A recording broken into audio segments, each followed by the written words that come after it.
Hello जी, अस्सलाम वालेकुम। कैसे हैं आप सब? उम्मीद है जहाँ भी होंगे खुशबाश होंगे। मेरी दुआ है जहाँ भी रहें खुश रहें। तो जनाब आज मैं आप लोगों के लिए जो है झटपट से जो है गजरेले की रेसिपी लेकर आई हूँ। ना आपको उसको ग्रेट करने की ज़रूरत पड़ेगी और बस आपका जब मूड होगा आपने एक छोटी सी ट्रिक करनी है और आपकी झटपट से ये गजरेला बनेगा और इतने मज़ेदार बनेगा कि आप बाज़ार का जो है वो गजरेला जो है वो भूल जाएंगे।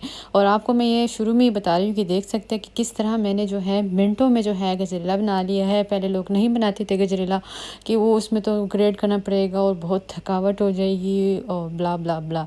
बट अब ऐसा कुछ भी नहीं है। आप इसके फाइनल लुक देख सकते हैं कि कितनी ज़बरदस्त किस्म की हमारा गजरेला का हलवा गजरेला बना है। यानी कोई नहीं कह सकता कि ग्रेट नहीं हुआ। और इसके जो है आप लुक देखें कितनी ज़बरदस्त है और बहुत ही चलते हैं अपनी रेसिपी की तरफ कि किस तरह हमने ये जो है हलवा बनाया। उसके लिए मैंने आधा किलो गाजरें ले ली। उनको मैंने जो है साफ़ कर लिया, धो धा लिया और इसमें मैंने जो है 2 से 3 टेबलस्पून मैंने जो है टोटा चावल ले ली। इसको मैंने भिगो दिए थे, वो मैंने इसमें ऐड कर दिए हैं। अब क्या ट्रिक है इसमें? ट्रिक ये है कि मैंने इसके अंदर आधा किलो जो है वो दूध शामिल कर देना है। दूध शामिल करने से फ़ायदा ये होता है कि ये जो हमारी गाजरें हैं ना वो बहुत जल्दी से गल जाएंगी। अगर आप पानी सिर्फ डालेंगे तो फिर ये गाजरें जो हैं गलने वाली नहीं हैं।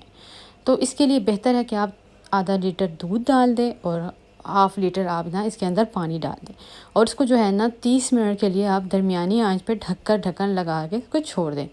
उसके बाद आप कमाल देखेंगे कि ये जो इतनी हमने साबुत की साबुत गाजरें डाल दी हैं और ये इतनी झटपट से जो है मैश हो जाएंगी। मैं आपको लाइव बता रही हूँ, इसमें कोई मैंने स्किप नहीं करूँगी ताकि आप देखें तो ख़ुद भी हैरान हो जाएंगे। यानी अब लाइफ इतनी आसान हो चुकी है कि आपने बस मैश पोटैटो वाले से लेना है और उससे आपने जो है मैश करते जाना है और ये मिनटों में हो जाएगी। सारी बात ये है कि इससे अंदर हमने दूध शुरू में शामिल किया था। अगर आप इसमें पानी सिर्फ शामिल करेंगे तो फिर ये ऐसा कुछ भी नहीं होने वाला, क्योंकि बाद में मैंने एक दफ़ा पहले भी इस तरह बनाया तो मैंने पानी डाल दिया तो फिर मैंने गलाने की कोशिश की, बट ऐसा नहीं हुआ, वो गली नहीं थी। तो जनाब अब इसको हम अच्छे से जो है मैश कर लेंगे और इसमें आपको एटलीस्ट जो है वो 5 मिनट्स लगेंगे। तो अब जैसे ही हम इसके अंदर हम शामिल कर देंगे 1 कप जो है चीनी। 1 कप चीनी बहुत बैलेंस में चीनी होगी, ना ज़्यादा कम होगी ना बहुत ज़्यादा होगी। तो ये जो है मैं टोटल इसके अंदर दूध जो है वो 1 लीटर शामिल कर दूँगी। सूखा दूध मैं अलग से डालूँगी इसके अंदर। तो यानी ये बहुत ही झटपट से और इसका जो चीनी के मिठास है वो परफेक्ट जो होगा इसके अंदर होगा।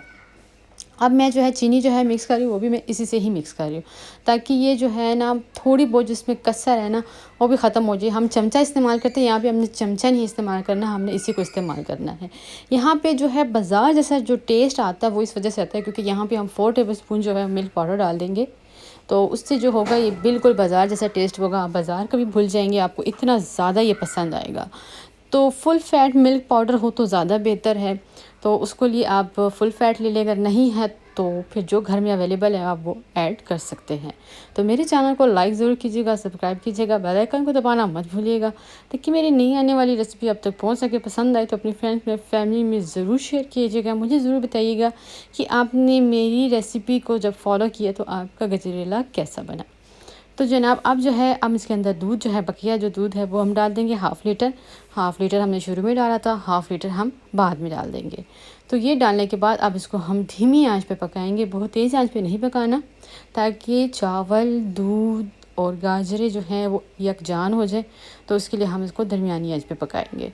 तो बहुत ही आसान सा था, घर में जो जो चीज़ें अवेलेबल होती हैं। जैसे कि मैं इसमें मलाई भी डालूँगी, मैं क्रीम नहीं डालूँगी। मैं दूध जो हमारे घर में फ़्रेश आता है मैं डेली, तो वो हम जब खाते हैं तो उसमें से मैं 2 से 3 टेबलस्पून डेली एक बॉक्स लिया हुआ है मैंने, उसके अंदर मैं ऐड करती हूँ और जमा करती रहती हूँ।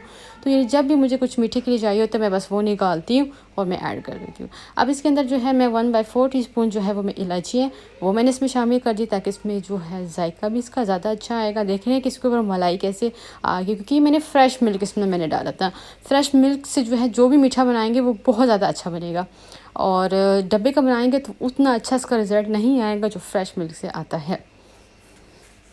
तो जनाब इसको हमें पकाते पकाते कम से कम 15 से 20 मिनट हो चुके हैं और आप देख सकते हैं कि अब ये काफ़ी जो है फ़ाइनल इसकी लुक आने वाली है, ये डन होने वाला है। बस इसमें थोड़ा सी कसर रह गई है तो मैंने थोड़े से इसमें बादाम डाल दिए हैं और थोड़ी सी 1 टेबलस्पून जितनी मैंने जो है किशमिश डाल दी है। किसी को पसंद हो तो ज़्यादा ऐड कर ले, किसी को कम पसंद हो तो कम ऐड कर ले, आपकी अपनी मर्ज़ी है। यहाँ पर मैंने जो है 3 टेबलस्पून जितनी जो है वो घर की ही मैंने मलाई ऐड कर दी है। अगर नहीं है घर की तो आप बाज़ार के जो डब्बे वाले होते हैं वो भी ऐड कर सकते हो, और अगर नहीं तो उसको आप स्किप भी कर सकते हैं। यहाँ पे आप जो है अगर सख्त सर्दी है और ज़्यादा मज़ेदार चाहते हैं तो इसमें आप 2 अंडे फेंट कर एंड में डाल दें, और उसको जैसे हम सूप के लिए थोड़ा देर पकाते हैं ना और फिर इसको हम चूल्हे से उतारते हैं, सेम आपने भी ऐसे ही करना है। तो ये देखिए कैसी इसके ऊपर से एक बालाई सी आ चुकी है और कितना ज़बरदस्त ये जो है हमारा गजरेला लग रहा है। और उसको जब ठंडा करके आप सर्व करें और अपने घर वालों को बना के खिलाएंगे तो इंशाल्लाह उनको बहुत ज़्यादा पसंद आएगा। तो आप देख सकते हैं ऊपर से आप गार्निश कर लें बादाम से, किशमिश से, तो ये खाने में बहुत ज़्यादा पसंद आएगा। और सर्दियों की जो है वो है भी नई सौगात है, तो ज़रूर बनाइएगा अपने घर में। तो इंशाल्लाह जल्द हाज़िर होंगी एक नई रेसिपी के साथ। दुआओं में याद रखिएगा। अल्लाह हाफिज़।